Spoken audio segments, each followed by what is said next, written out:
You talked there a little bit about, I guess, hiring and because you're not a technical background, are you? You're not apart from the front end skills that you independently taught yourself. You don't have a computer science degree, or same as myself, right? I did PP at university. Yeah, there was no.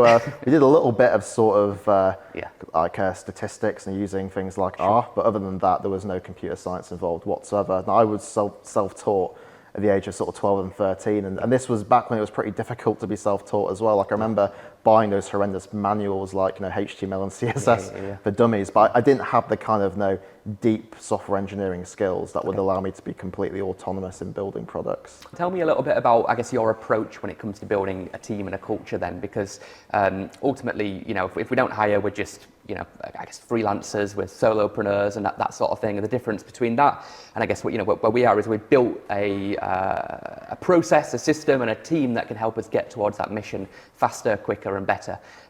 What is your approach when it comes to hiring? Do you look for that underrepresented background as you do with your platform? What's your approach when it comes to that side of the coin? Yeah, it's a really big lesson for me to learn actually, because as when I was in the first bootstrapped phase of Zero Gravity's growth, there had to be an unadulterated founder where I was almost the ultimate generalist. I was sort of doing everything, having to acquire new skills because I couldn't afford to hire people. But once we raised our first round of investment and then we did the seed round around 2 years later, I had to think far more about actually how do I build leverage. And again, that's one of those wanky words that a lot of founders or business people throw around, but essentially what it means is how can you get results through others rather than just getting results directly through your own activities. And I think one of the easiest ways to get results through others is by having an incredible hiring process that allows you to access the best talent and building an incredible culture that allows those people to thrive.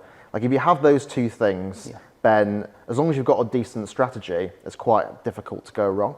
So the way I thought about that at Zero Gravity is I wanted to throw out the kind of blueprint of how to hire people in a business. So one of the things that we looked for is we used our own technology to try and hire kind of unorthodox, hidden talent who a lot of businesses might not be interested in because on paper maybe they don't look as good as other people. So I deliberately tried to look for people who come from socially mobile backgrounds, had overcome really difficult odds, and they'd had to take risk in their life. And I think that's really important, particularly in a startup, because not only does that give you access to a lot of people with a lot of raw talent, but a lot of the time it gives you access to people who've got a huge sense of drive and also resilience. And drive and resilience are two, I think, behaviors or traits which in a startup environment you need in particular, because as you'll know, the startups are an emotional roller coaster.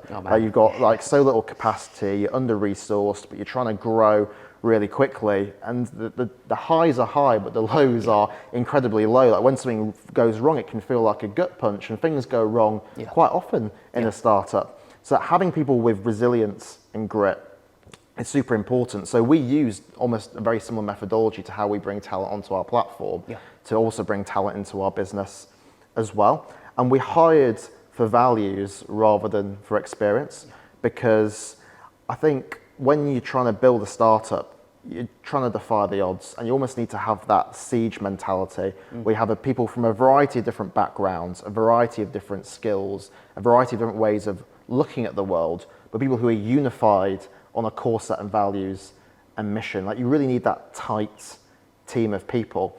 So if you have someone who's incredibly talented and skilled, but they're not aligned on mission, they're not aligned on values, in a startup environment in particular, I think that can be a disaster, because you're going to undermine that siege mentality. You need one sort of rotten apple to spoil the entire culture. So we really emphasized hiring for values rather than skills in our recruitment process. And that did lead us to have a very young, ambitious team. I think the average age at Zero Gravity is probably around 27, 28 years old. But we've got a lot of people who are, based on how old they are and their level of experience, are huge, massive outperformers. And when it comes to culture, again, I'd never been in the business before, so I had no blueprint to copy. And in many ways, I sat down, I created one of those sort of culture decks. So I just tried to put on paper, what are the things that I as an individual, I as a founder, really value? And when I say value, I mean value far more than other people and other businesses. Like, I hate it when businesses say their values are things like compassion or integrity. It's like, everyone values those. Like, your values have to be things that like critically differentiate your business. Like, what do you really value, but the business down the road doesn't care about that much? So we came up with these like 4 very unique values, which have these funny names, and we've really tried to embed them in everything we do, and that does create a slight cult-like mentality, but I think that's what you need in a startup, because as I mentioned before, you are trying to defy the odds, and the only way you can defy the odds is by having people who genuinely believe they're part of something special that is, you know, destined for success. And that is a really difficult mindset to create when you're in an environment where statistically you're destined for failure. So I think creating that cult-like mentality around your mission and values is super important. So that's something we put a massive degree of emphasis on. What are the 4 values? What do you look for in terms of the?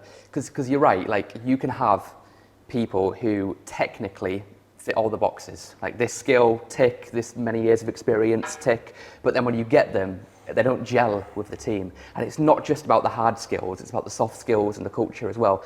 One of my favorite quotes, Peter Drucker, the management guru, he said, culture eats strategy for breakfast. I think it's so true, man. If you've got like a team of people that are like really going at it together, like, you can almost throw the PowerPoint out the window. Like they'll find a way to make it work. So on that theme, what are those 4 central pillars when it comes to your DNA? Sure, so they've all got these weird names. So our 4 values are stand up straight, run towards danger, change it up, and make it happen. Okay. So I sort of came up with these little phrases, memorable names to sort of differentiate the values from the sort of standard, one word value names. Yeah. And like stand up straight, for instance, is this idea that you should say what you mean and mean what you say. Now, as someone from Yorkshire, I really value direct, no bullshit communication style. And I think that's incredibly important in a startup, because you're such an early stage business. You don't have a well-defined set of processes or business model yet behind what you're doing. So you need everyone to be hyper constructively critical and accountable behind what they're doing, because things are going to go wrong. And if you have your head buried in the sand, and if you're trying to be too political or diplomatic about what you're doing, then you're not going to actually solve some of those fundamental problems behind your businesses. And again, that might sound obvious, but I think a lot of people who work in corporate environments, you get trained into being very political and diplomatic. You don't criticize what your line manager does to their face. You think about how to navigate these complex hierarchies. There might be particular initiatives in the business that are favoured by certain people you need to advance your own career, so you shouldn't kind of like criticise those. That sort of mentality is the death knell of a startup. So we tried to create a kind of culture where no matter where you are in the kind of hierarchy, whether you're the founder or on the exec team, or you just joined a week ago or you're intern, you kind of feel safe to be able to constructively criticise things and speak in a very direct manner. And I think the way I can kind of demonstrate that value comes through is I've had lots of comments from people who come into our office that when they come in, they can't tell who's the founder, who's on the exec team. There's no sense of like hierarchy from even looking at the way people are sat, the way people talk to each other. And I see that as a massive success. That is a stand-up straight value coming through, where that person on week 1 of the company feels confident to be able to express themselves in a direct, non-diluted way. It's the opposite to like a big corporate, how you've got like the glass, bubble office, and then you have their assistant outside, and cubicles with old-fashioned sliders and everything else in between. And that's not to say that hierarchy isn't important. Like, I'm not someone who believes in like having a completely flat organizational structure. But I think when it comes to communication, it's important to have a structure which feels flat and it doesn't feel hierarchical.